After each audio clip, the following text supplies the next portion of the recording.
अस्सलाम वालेकुम सामीन, welcome to my channel voice of Mona.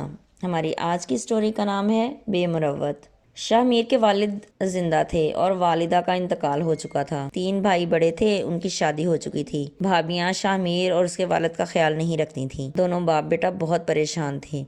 बेटे इंतहाई बेमुरव्वत निकले थे। कोई बात होती तो वो बाप को ही कसूरवार ठहराते। शाह मीर को ना खाना टाइम से मिलता और ना ही उसके कपड़ों का ख्याल रखा जाता। वो घर में मेहमानों की तरह रहता था।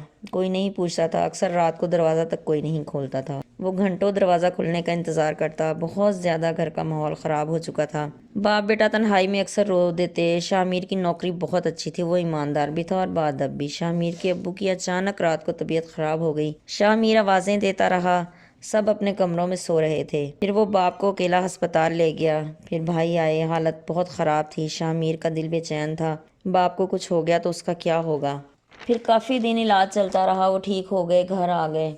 फिर उन्होंने सोचा कि शाहमीर की भी शादी कर देनी चाहिए। उन्होंने एक अच्छी फैमिली ढूंढी। लड़की पढ़ी लिखी थी और गवर्नमेंट मुलाजिम थी। शाहमीर को भी वो देख गए थे और शाहमीर भी उन्हें पसंद आया था।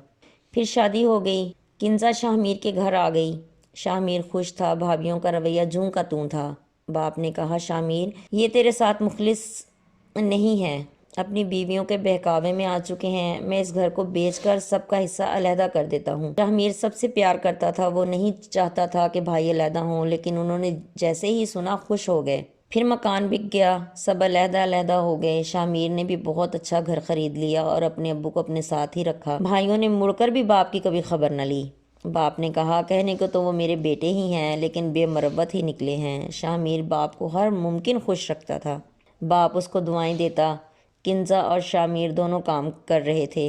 बाप के लिए शामिर ने मुस्तकिल मुलाजिम रख लिया था। दोनों मियाँ बीवी बहुत खुश थे और शामिर के वालिद दोनों से खुश थे। लेकिन दूसरे बेटों की बेमुरवती उन्हें दुख देती थी। वो चाहते थे कि वो भी उनकी वैसे ही इज़्ज़त करें जैसे शामिर करता है, लेकिन वो उस तरह उनसे ना मिलते थे और ना ही उनकी इज़्ज़त करते थे। जब वालिदैन बूढ़े हो जाते हैं, उन्हें सिर्फ प्यार की ज़रूरत होती है, ना कि औलाद के पैसों की। जीते रहिए, खुश रहिए। मिलते हैं अगली कहानी के साथ।